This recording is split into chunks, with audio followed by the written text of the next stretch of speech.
What's going on, and welcome back to another gear review. And in this video we're going to be going over the TAG or Tactical Assault Gears Mini Combat Sustainment Pack. Now this guy's going to cost you roughly around 120 bucks.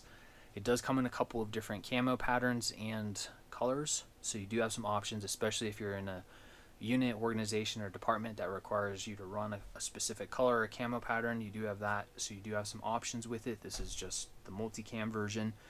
And then this is actually the smaller version of the Tactical Assault Gears Combat Sustainment Pack, or the bigger version of it, where you have the 3 mags atop the cross. You have like a small tourniquet, a tourniquet slash multi-tool holder, and then you have 3 pouches on the exterior, and then you have your large pocket on the interior. So this is just a smaller version of that, where you have 1 pocket on the exterior, some molly up top, so that way you can throw whatever pouches you want up top.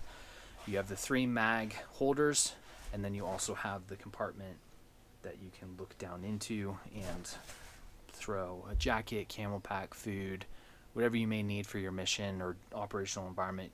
You have the ability to throw essentially whatever you want in here. So with all that said, I'm just going to jump right into kind of the whole outline of this and talk about some of the materials and features and things that I really like about it, and what makes this kind of unique compared to the Combat Sustainment Pack, or the bigger version that I actually have right here, this guy.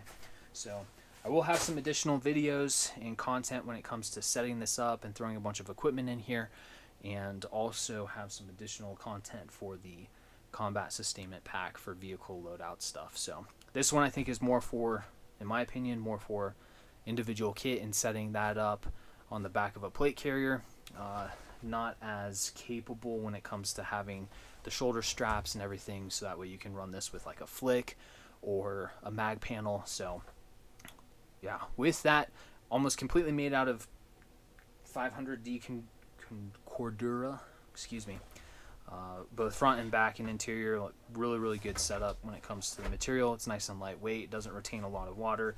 You do have a grommet on both of the pockets at the bottom, so that way it will drain out any water, dirt, debris, whatever the case, whatever you get in here, will drain all that stuff out.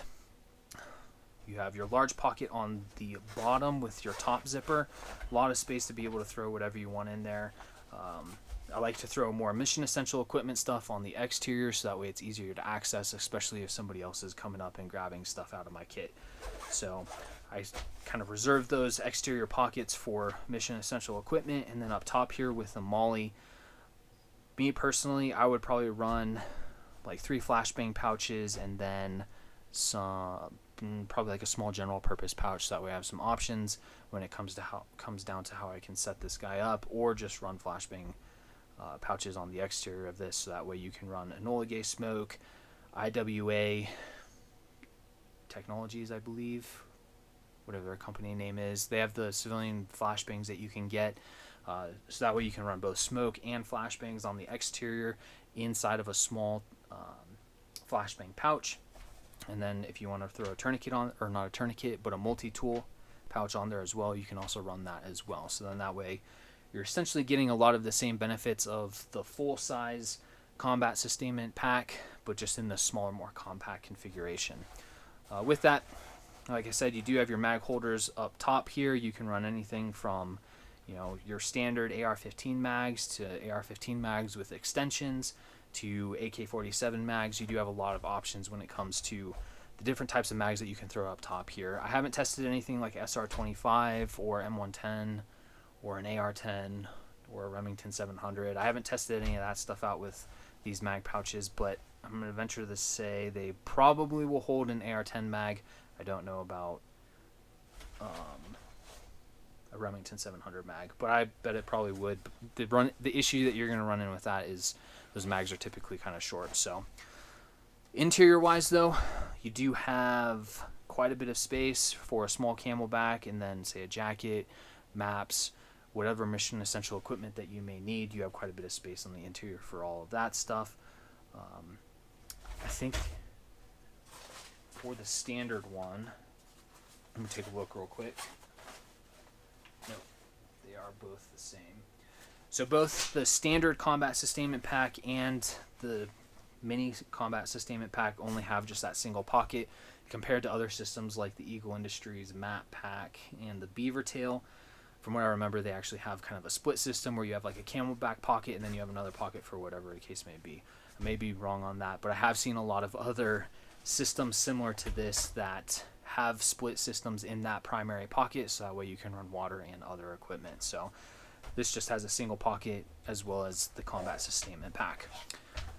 One thing that I do think would be really nice, just a note for the guys that sent me this. Actually, one of the guys that I used to work with in the 173rd, he now works with tag or for tag or whatever the case may be. He got these all sent out to me. So something that I think would be a good feature in the future is just adding Velcro on the interior of this. So that way if guys want to throw Velcro panels or anything like that on the interior of this, you do have the ability to do that. So just some food for thought. It actually can, if you have a really good seamstress, you could probably just have them do that for you.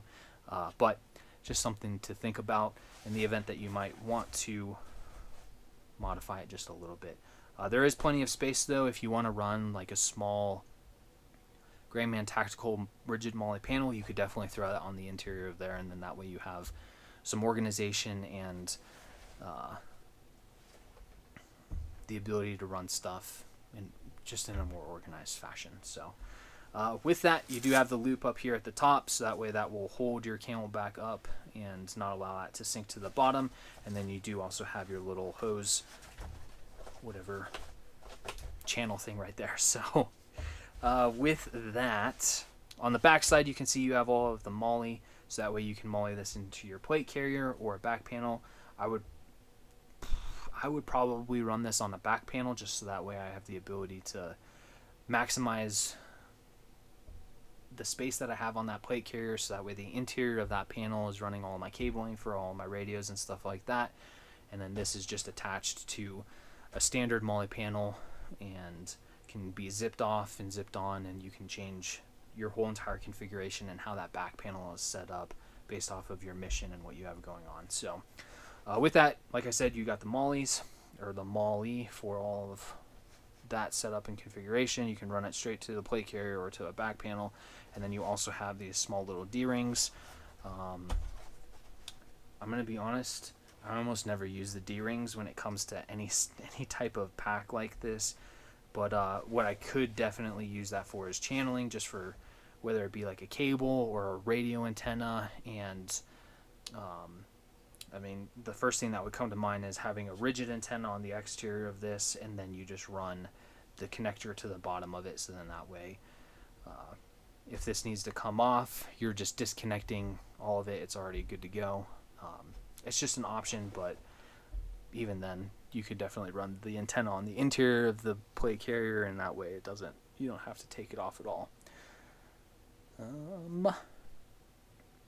With that, I really can't think of anything else. I do think this is a really, really well-made product. I do think it is really nice. I'm definitely going to use it for more of a precision shooting application. So definitely those AR-10 mags. Definitely going to try it out with some of the AK stuff that I have, and run it in that configuration. So with that, if you have any questions or considerations or need help with the product, definitely reach out. We'll help you out in any way that we can.